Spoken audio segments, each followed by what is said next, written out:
Okay, good afternoon students. Today I'm going to discuss your vectors question. That is, हम कुछ question लेके आए हुए हैं अपने वेक्टर्स के, क्योंकि आपके पीएमटी और आपके एडमिशन क्लासेस के लिए बेसिकली. सो हमारे पास क्वेश्चन है जैसे sum of magnitude of two forces acting at a point is 18 newton and the resultant is 12. If the resultant makes an angle of 90 degree with smaller force, then what are the magnitude of two forces. आपको कुछ options दिए हुए हैं यार. देखो, आपको answer से पहले सबसे पहले आपको ये देखना है बच्चे, किसी भी वेक्टर का डॉट या फिर क्रॉस प्रोडक्ट की जब हम बात करते हैं, हमने 2-3 लॉस किए थे. जैसे हमने बोला था कि सर देखो, अगर ऐसा है कि ए वेक्टर यहाँ पर है, बी वेक्टर यहाँ पर है और यहाँ से क्या निकल रहा है, इनका रिजल्टेंट वेक्टर निकल रहा है, यहाँ पर एंगल बीटा है. ठीक है, तो हमने यहाँ पर क्या पढ़ा था बच्चे, एक तो कि सर जो रिजल्टेंट की वैल्यू होती है वो क्या होती है, under the root A square plus B square plus 2ab cos theta. और अगर मैं यहाँ से एंगल की बात करता हूँ tan थीटा, तो बेटे मैंने आपको बताया जिसके साथ बना रहा होता है वो सिंगल आता है, बाकी एज इट इज आएगा a sin theta plus b cos theta. ठीक है, ये आपने ध्यान रखना. सॉरी, a cos थीटा, ये वाला a sin है, बिकॉज अगर यहाँ पर a होता तो ये वैल्यूज चेंज हो जाएंगी रिजल्टेंट की, है ना. फिर आपने जो पढ़ा है that is a vector a dot b का मतलब होता है ये बच्चे ए बी कॉस थीटा.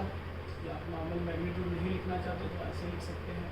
ठीक है, और अगर आपने कॉस थीटा का वैल्यू निकालना है तो हम कुछ ऐसे निकालते हैं बच्चे, A vector into B vector over magnitude of A and magnitude of B. Similarly हमने बोला था अगर ए क्रॉस बी करते हो सर, अगर ए क्रॉस बी करोगे तो sir that is A B sine theta, और इंटू में हम लिखते हैं एंड ये क्या है, यूनिट वेक्टर है जो कि उसका डायरेक्शन बता रहा है. ठीक है, आफ्टर दैट अगर आपने साइन थीटा निकालना है, ये हमने आज ही मैंने क्लास में आपको 3 टाइप में बताया था, that is A cross B over, ये आया यहीं से बेसिकली, ये मैग्नीट्यूड है ना, इसको उठा के यहाँ ले आएंगे तो मल्टीप्लाई करेंगे, है ना. ये हमने क्रॉस प्रोडक्ट में ये पढ़ा था. तो देखो, क्वेश्चन से पहले मैंने क्वेश्चन स्टार्ट करने से पहले आपको यही बताया है बच्चे क्या, कि पहले अपने बेसिक्स क्लियर होनी चाहिए. इस क्वेश्चन में हमने इसके अलावा और कुछ भी फॉर्मूला नहीं था. देखो, चीज़ें यहीं से उठ रही हैं बस, लेकिन आपका बेसिक्स क्लियर होना चाहिए कि एंगल कहाँ बन रहा है, tan बीटा कैसे लेना है, tan अल्फा कैसे लेना है, रिजल्टेंट की वैल्यू कैसे लेनी है, डॉट प्रोडक्ट कैसे लेना है, क्रॉस प्रोडक्ट कैसे. और यूनिट वेक्टर है, देखो यूनिट वेक्टर में कुछ बच्चों को बहुत प्रॉब्लम आ रही थी बच्चे. यूनिट वेक्टर देखो, जैसे फॉर एग्जांपल यूनिट वेक्टर का मतलब क्या है. जैसे फॉर एग्जांपल मैंने बोला मेरे पास एक वेक्टर है i cap plus 2j cap plus 3k cap. ठीक है, मैंने बोला इसके अलाउंग यूनिट वेक्टर बनाओ. तो यूनिट वेक्टर का मतलब मान लो ये वेक्टर ऐसे जा रहा है ना. यूनिट वेक्टर का मतलब होता है एक छोटा सा वेक्टर जो कि इसके अलाउंग ही जा रहा है, जो कि इसके पैरेलल है. ठीक है, तो यूनिट वेक्टर क्या होगा, a का, इसको ऐसे लिखोगे, दिस वेक्टर हम ऐसे लिखते हैं ना, a vector over magnitude of a. तो a वेक्टर की वैल्यू कितनी है, i cap plus 2j cap plus 3k cap and it should be divided by magnitude of a. तो मैग्नीट्यूड का क्या मतलब है, इसका कोएफिशिएंट 1 प्लस 2 प्लस 3, तो it would be i cap plus 2j cap plus 3k cap divided by 9 plus 4 13 root 14. तो ये क्या है, इसका यूनिट वेक्टर है जो कि इसकी डायरेक्शन बता रहा है कि इसके साथ ही जा रहा है ना. तो ये आपने कंसीडर करना है बच्चे, यूनिट वेक्टर का मतलब ये होता है ना. अब हम आते हैं बैक टू अवर क्वेश्चन. हमारा जो क्वेश्चन था वो ये था, तो इसको रख कर देते हैं यार.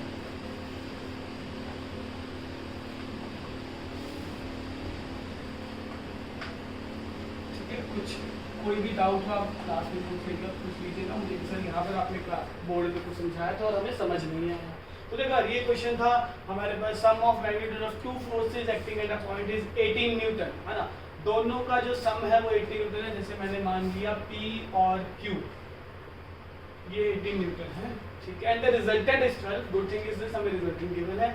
Resultant makes an angle 90 degree with small l. तो देखो, ऐसा है, हमने यहाँ पर ऐसे मान लिया कि फॉर एग्जांपल कि सर जो Q है वो बड़ा है ना, एंड वो छोटे वाले के साथ क्या बना रहा है, रिजल्टेंट 90 डिग्री का एंगल बना रहा है. तो देखो, अगर आप फिगर बनाना चाहो तो कुछ ऐसा फिगर बनेगा. जैसे मान लो 90 डिग्री भी ऐसा है कि आप ऐसे मान सकते हो कि रिजल्टेंट का एंगल 90 है, तो ऐसा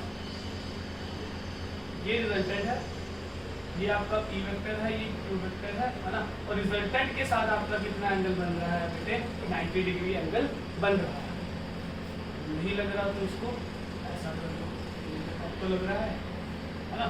रिजल्टेंट के साथ जो एंगल है आपका वो 90 डिग्री है, और उसने बोला ये Q जो है छोटे वाला है, तो ऑब्वियसली अगर मैं Q की वैल्यू लिखना चाहूँगा तो अब देखो यहाँ से क्या आएगी, अगर मैं यहाँ से ये 9 अगर मान लो बीटा है तो मैं पता tan 90 है, लेकिन अगर हम tan बीटा लिखते तो हम कैसे लिखते, क्योंकि Q के साथ बना रहा है तो आप कैसे लिखोगे P sin थीटा ओवर ये क्या आ जाएगा बच्चे Q अकेला और P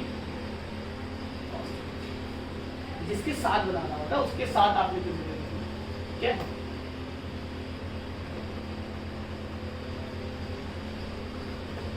ठीक है, अच्छा नहीं कुछ छोटे वाला मान लिया ना, अच्छा मैंने P को छोटा मान लिया, सॉरी एंगल चेंज कर, मैंने वो यही देखना चाहूँगा, गलती हो जाती है ना यहाँ पे, तो यहाँ पर आएगा आपका Q,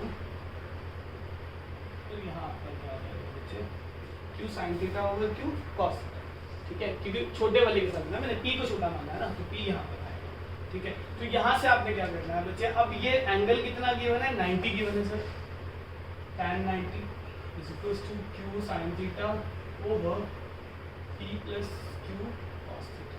अब यार देखो tan 90 कोई +1 की वैल्यू नहीं, आपको पता है नॉट डिफाइन होता है, इन्फिनिटी होता है, अगर हम 10th में भी करते हैं इस क्वेश्चन को, तो ये कुछ ऐसा आएगा।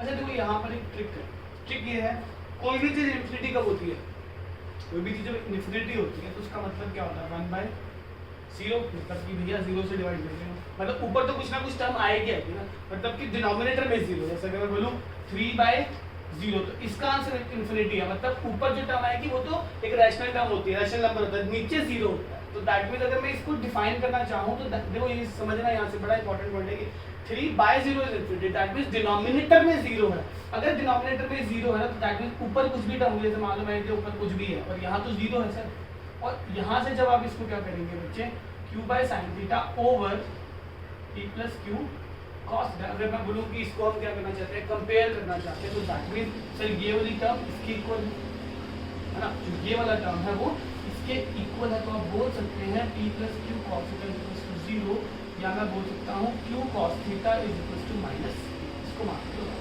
यहाँ से निकलेगा हमारा आंसर जो है वो यहीं से निकलना है। उसके बाद आपका आया रिजल्टेंट हमें गिवन था कितना 12, रिजल्टेंट 12 रुपये गिवन है मुझे, गिवन था रिजल्टेंट इज 12, तो रिजल्टेंट का फॉर्मूला लगाते हैं भैया, देखो रिजल्टेंट का फॉर्मूला हमने अभी लिखा था, that is under the root P square plus Q square plus 2PQ cos theta, ठीक है। तो रिजल्टेंट की वैल्यू कितनी है बच्चे 12 है, या आप इसको स्क्वायर भी कर सकते हो, या इसको स्क्वायर कर दो, ये लो ये हो जाएगा P square plus Q square plus 2PQ cos theta, ठीक है, और रिजल्टेंट का मतलब है 12 P प्लस, अब देखो सम जो था वो P प्लस Q था, तो मैं यहाँ से एक मतलब कि अगर हम क्वाड्रेटिक बनाना चाहें तो हम P के टर्म्स में क्वेश्चन बना सकते हैं, यहाँ से P की वैल्यू उठाओ कितनी आएगी, Q की वैल्यू उठाओ that will B 18 minus P,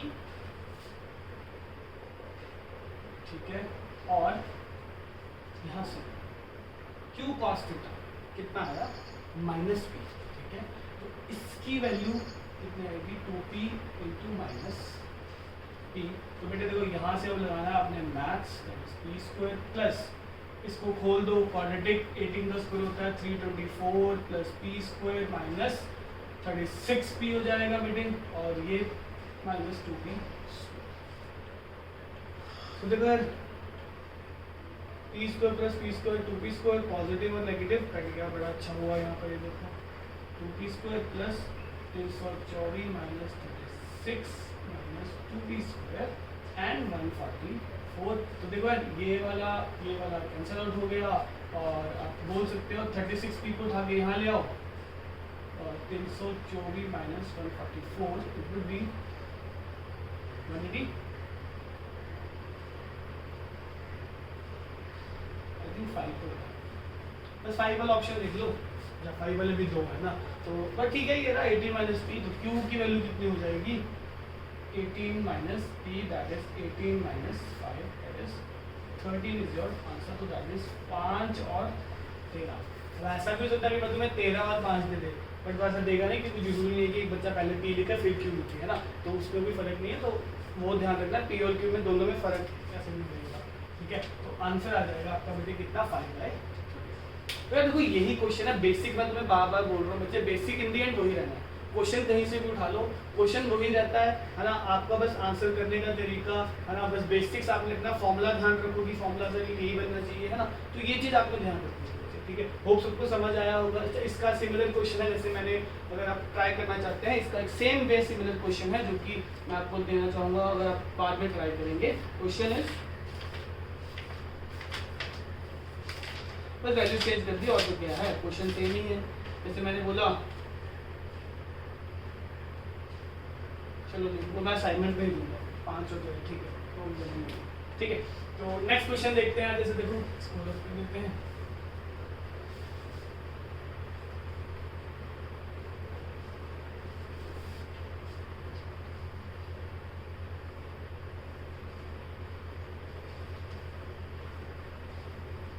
देखो अब हर जगह पे जैसे मोशन है तो वेक्टर भी इसके अंदर यूज कर सकता है ना, वेक्टर्स तो करेगा, लेकिन मतलब जैसे डिफरेंशिएशन जो है, जैसे मैथ्स क्योंकि हर जगह पे आपका यूज होगा है ना, तो उसको ध्यान रखना बच्चे। जैसे अगर मैं डिफरेंशिएशन की बात कर रहा हूँ है ना, डिफरेंशिएशन का एक क्वेश्चन है एक्चुअली मेरे पास, जैसे मैंने बोला कि कोऑर्डिनेट है ना, ये क्वेश्चन सेकंड आया हमारा है ना, एक कोऑर्डिनेट है, जैसे हमने बोला उसके जो एक्सिस के पॉइंट्स है वो हैं x is equals to alpha D cube है ना, और y की तरफ ये बढ़ रहा है कितना, बीटा टी, ठीक है। आपको बोला कहता है कि that find the particle at time the speed of the particle है ना, आपको बोला find speed of the particle, ठीक है, find speed of the particle. जब स्पीड निकालोगे बच्चे तो उसमें आपको ऑप्शन दिए कुछ ही है, 3t under the root alpha square plus beta square, ठीक है, एंड सेकंड ऑप्शन उसने आपको दिया 3t square alpha square plus beta square है ना, और सी उसने आपको ऑप्शन दिया t स्क्वायर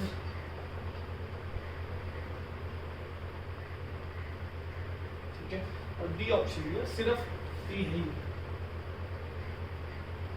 ठीक है। ये क्वेश्चन है। चलो देखो आपको पता है बच्चे जो डिफरेंशिएशन होता है ना, डिफरेंशिएशन से अगर हमें x और y गिवन है, ये x का कंपोनेंट हो गया, मतलब अगर आप इसको सॉल्व करना चाहो तो ये x का कंपोनेंट है और ये y का कंपोनेंट है, ठीक है। आप क्या कर सकते हैं बच्चे, आप दोनों को डिफरेंशिएशन कीजिए, मैं ऑप्शन देखिए, ऑप्शन नहीं है, ठीक है। तो जब आप अगर दोनों को डिफरेंशिएशन करेंगे तो रिजल्टेंट वेलोसिटी हमने कल आज सुबह ही पढ़ा था, वैसे मैंने रिजल्टेंट वेलोसिटी का आपको फॉर्मूला बताया था, कितना हो जाएगा, दोनों के कोएफिशिएंट्स को क्या कर दो बच्चे, ऐड कर दो है ना। हम बोलेंगे ठीक है दोनों का डिफरेंशिएशन निकाल लो, दोनों को क्या कर दो बच्चे, ऐड कर दो है ना। तो देखो वेलोसिटी आएगी कैसे, वेलोसिटी क्या होती है, x/t होती है ना। तो देखो पहले मैंने vx वाला उठाया, differentiation with respect to t, ठीक है, तो कितना आएगा dvx/dt और ये आ जाएगा 3at square. Similarly dvy over dt ये कितना आ जाएगा 3 बीटा t है ना। तो दोनों का रिजल्टेंट ही निकालना है हमें। तो देखो जब इस चीज को डिवाइड करोगे dt से dt क्या हो जाएगा बच्चे, कैंसिल आउट हो जाएगा, तभी तो स्पीड बनेगी आपकी, हमें स्पीड ही निकालनी है ना, क्वेश्चन में फाइंड स्पीड ना। हाँ तो देखो ये आ जाएगा dy बाय dt और ये आ जाएगा बेटे आपका कितना dx बाय dt, ठीक है। इसको सिंपल x मानो, इसको y, ठीक है। तभी तो क्या बनेगी, इसका रिजल्टेंट बनेगा, इसका रिजल्टेंट तभी बनेगा जब आप इसको डिवाइड करोगे, क्योंकि dt से dt क्या हो जाएगा, कैंसिल आउट हो जाएगा आपका, हाँ dt से dt कैंसिल आउट हो जाएगा and will be dy by dx या dx बाय dy है ना। तो इसका जो रिजल्टेंट निकलेगा वो कितना बन जाएगा आपका 3at square plus 3b t square. तो आप इसको क्या बोल सकते हैं, जो मैं दोनों में कॉमन लेना चाहूँ तो क्या कॉमन आएगा, रूट, पहले तो देखो 3 कॉमन आ गया और t स्क्वायर कॉमन आ गया और इधर बच जाएगा alpha square plus beta, 3 alpha plus beta बचेगा है ना। तो यहाँ से बनेगा सिर्फ t बाहर आएगा, t into alpha plus beta, square तो बन ही नहीं आएगी।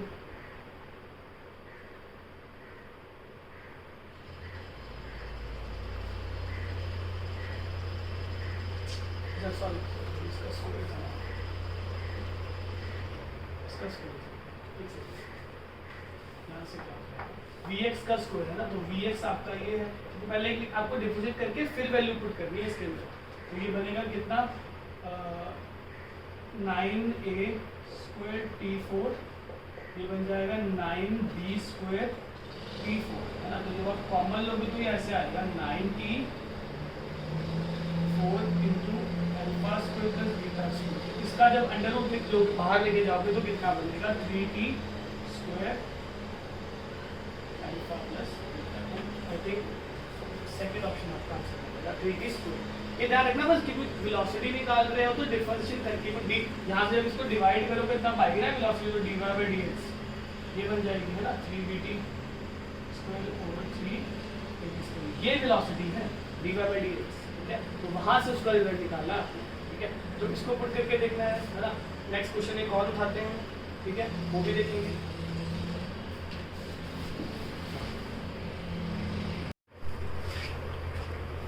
देखो प्रोजेक्टाइल हॉरिजॉन्टल एंड वर्टिकल दोनों में डिफरेंस था। सबसे पहले हमने वर्टिकल वाला मैंने आपको समझाया था, देखो ऐसे था वर्टिकल वाला बच्चे, हमने बोला कि भैया ऐसा है कि कोई किसी बॉल को थ्रो करो है ना, तो वो कुछ ऐसा एक कंपोनेंट बनाती है, ठीक है, ये उसकी मैक्सिमम हाइट है दैट इज p, ठीक है, ये वाला जो जैसे मान लो मैंने उसको थीटा एंगल पे थ्रो किया था, तो थीटा एंगल पे थ्रो करने से क्या था बच्चे हमारे पास यहाँ पर ये वाला जो कंपोनेंट है ये बन जाएगा vx ux, ठीक है, ये वाला आपका कंपोनेंट बन जाएगा u y, और ऑब्वियसली जब हम ऐसे जा रहे हैं देखो u, तो चेंज कौन सा कंपोनेंट हो रहा है ये वाला, ये तो फिक्स ही रहेगा ना, कांस्टेंट है यहाँ पर है ना, तो ये वाला तो कांस्टेंट ही है, तो इसको आप लिखोगे u cos थीटा, और ये वाला आपका क्या है u sin थीटा, तो चेंज कौन सा हो रहा है, साइन वाला चेंज हो रहा है ना, साथ साथ देखो u sin थीटा ऐसे कैसे कैसे होगा। तो हमें तीन चीजें निकालनी होती है बच्चे, क्या, time of flight, maximum height और रेंज। हाइट क्या है देखो यहाँ पर ध्यान से, हाइट इज दिस, ये मैक्सिमम हाइट है, ठीक है, ये आपका रेंज है कितनी दूर तक जाएगा, ठीक है, और टाइम ऑफ फ्लाइट कितना समय लगेगा इसको यहाँ पर आने के लिए। ट्रैजेक्टरी इसका भी पैराबोला ही रहता है, अगर आप बात करो देखो ये भी पैराबोला जो मैं आपसे बात कर रहा था क्लास के अंदर, दिस इज द पैराबोला बच्चे, ये होता है पैराबोला ऐसे,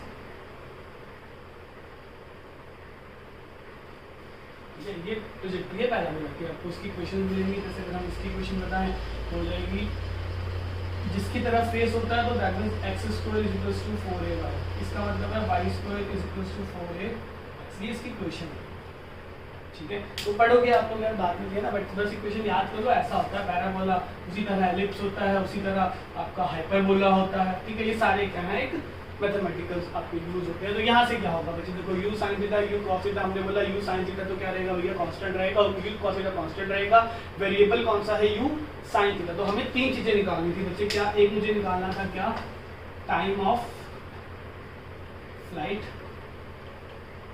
ठीक है, टोटल टाइम कितना लगेगा, सेकंड मुझे निकालना था मैक्सिमम हाइट, ठीक है, थर्ड आपको क्या निकालना था बच्चे दैट इज रेंज, कितनी दूर तक जाएगा। तो टाइम हमने बोला कि ठीक है भैया अगर ऐसे जा रहे हो, हमने इस पॉइंट तक लिया O से P, पहले हम बात कर रहे हैं O से P पॉइंट तक की बात कर रहे हैं, ठीक है, O से P जो एंगल है वो कितना है बच्चे आपका थीटा, ठीक है, और टाइम निकालना है हमें, तो टाइम निकालते समय आपने ध्यान रखना है बच्चे कि इनिशियल वेलोसिटी कौन सी कंसीडर करोगे आप, u जो है आपका हो जाएगा u sin थीटा, ठीक है, और फाइनल वेलोसिटी P पे 0 है ना, और g ऊपर जाते क्या होता है बेटे, डिक्रीज होता है, तो दैट विल बी माइनस जी, ये होगा, ऊपर जा रहे हो ना g की तरफ तो कम होगा। तो बेटे आपने पहली इक्वेशन लगाई दैट इज, अगर हम टोटल यहाँ से भी हम बात करें सिर्फ इस पार्ट की, तो v is equals to u plus gt, this is 0, this is u sin theta plus minus g, और टाइम को हमने कैपिटल T लिख लिया, ठीक है, तो माइनस gt को उठा के यहाँ लेके आओगे plus gt u sin theta, and time of flight will be u sin theta by g, ठीक है। तो अभी पहले इसी की बात करेंगे, हॉरिजॉन्टल वाला भी लिखते हैं ऐसे तो पहले फॉर्मूलाज बता दूंगा, बट फॉर्मूलाज में था कि एक बार कुछ बच्चों को डाउट्स थे। ये आया है सिर्फ P पॉइंट तक का, तो देखो मैंने एक बात बताया था, जैसे आपको ये हम छोटे 9th क्लास में पढ़ते हैं कि जैसे ये बॉल ऐसे गया, ठीक है, ऐसे वापस मेरे हाथ में आएगा, ठीक है, तो अगर इसको 3 सेकंड ऊपर जाने में लगे, 3 ही सेकंड क्या लगेंगे बच्चे नीचे आने में लगेंगे, तो टोटल टाइम की जब हम बात करते हैं यहाँ हम एक चीज यूज करते हैं that is time of ascent is equals to time of descent. जितना समय ऊपर जाने में लगेगा उतना ही समय नीचे आने में लगेगा। सर भैया अगर ये टाइम है ओ से पी जाने में, तो टोटल टाइम कितना हो जाएगा? इसको भी स्मॉल टी ही लिखो, सॉरी यहाँ से स्मॉल टी। अब आएगा टोटल टाइम, तो इसका डबल हो जाएगा, ठीक है, 2u sin थीटा बाय। तो पहला फॉर्मूला आपके पास ये आ गया ना वर्टिकल के लिए। वर्टिकल पहले इसलिए कराता है क्योंकि वर्टिकल थोड़ा सा मुश्किल होता है, इसलिए इसको समझाता है कि मुश्किल वाला समझ आया गया तो हॉरिजॉन्टल तो हो ही जाएगा ना। तो ये आ गया। फिर हमने बोला ठीक है भैया अब बताओ रेंज कितनी होगी या हाइट कितना होगा मैक्सिमम हाइट के लिए। देखो आपने तीनों आपने वही इक्वेशन यूज कर लेनी है, आपकी जो इक्वेशन ऑफ मोशन है वही बार बार यूज हो जाएगी। अब s की बात कर रहे हैं तो इस पॉइंट पे फिर से v0 है, यही कंडीशन लगेंगी। ऊपर की तरफ जा रहे हो तो वर्टिकल वेलोसिटी लोगे यूज। ये थोड़ा सा चेंज है ना, जो आपको नहीं पता लगता कि कौन सी वेलोसिटी कब कंसीडर करनी है। ऊपर जाते समय u sin थीटा लेना है आपके। तो सर यहाँ से क्या हो जाएगा, अगर हम बात करें ये वाली इक्वेशन लगाते हैं, दैट इज 2as वाला। ये देखो 2as is equals to v square minus u square. तो ऊपर जाते हुए g negative, h that is s जो हम ले रहे हैं डिस्प्लेसमेंट ले रहे हैं, मैक्सिमम हाइट ये h, ठीक है, v0 और u sin थीटा का होल स्क्वायर। तो बच्चे ये हो जाएगा minus 2gh is equals to minus u square sine square theta. Negative से नेगेटिव कैंसिल आउट हो जाएगा, h की वैल्यू क्या आ जाएगी बच्चा, u square sine square theta divided by 2g। This is the maximum height, ठीक है। थर्ड आपका आता है बच्चे क्या, ये आपका मैक्सिमम हाइट है। थर्ड आपकी क्या आएगी बच्चे, दैट इज रेंज। रेंज निकालने क्यों, देखो रेंज आ रही है ऐसे, जब रेंज ऐसे जा रहा है तो ऑब्वियसली cos थीटा वाला कंपोनेंट नीचे वाली वेलोसिटी कंसीडर करनी है। फिर आपको जब रेंज की बात करोगे, ठीक है, तो रेंज के लिए जो वेलोसिटी है वो कितनी है, u cos थीटा, ठीक है।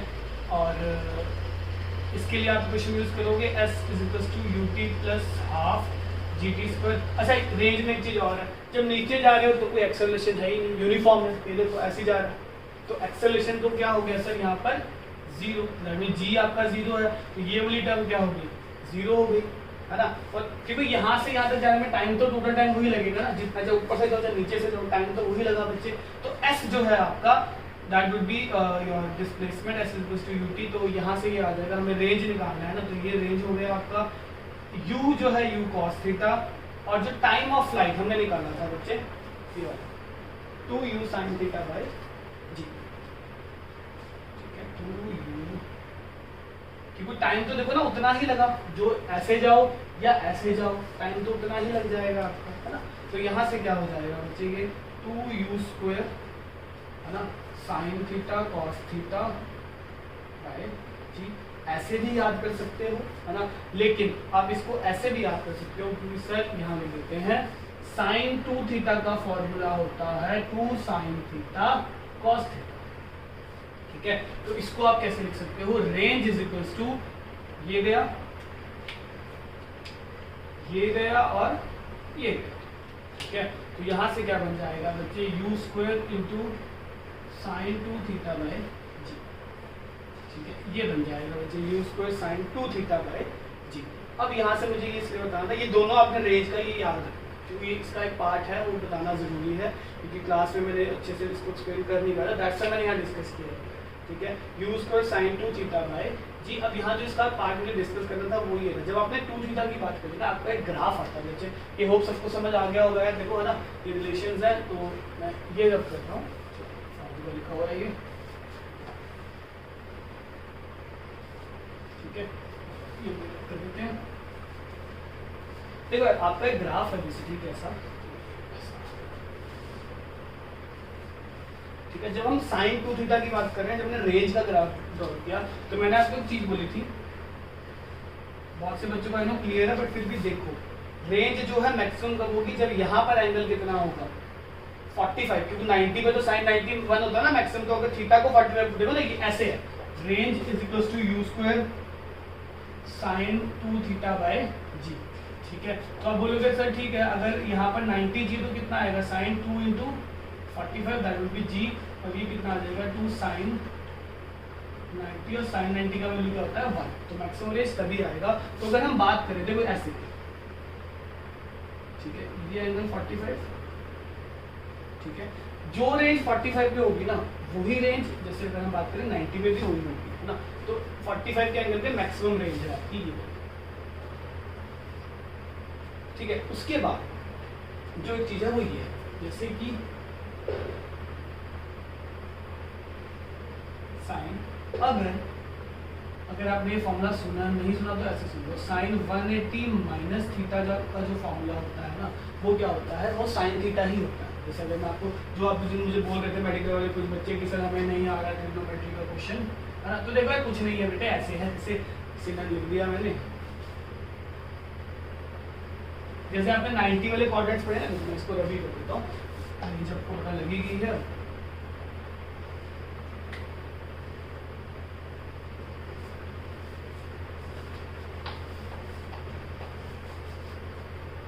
ये देखो, जब हम बात करते हैं ना ट्रिग्नोमेट्री की, कुछ ऐसा आता है हमारे पास, after school to college, this is 0, this is 90, this is 180, 270 and 360।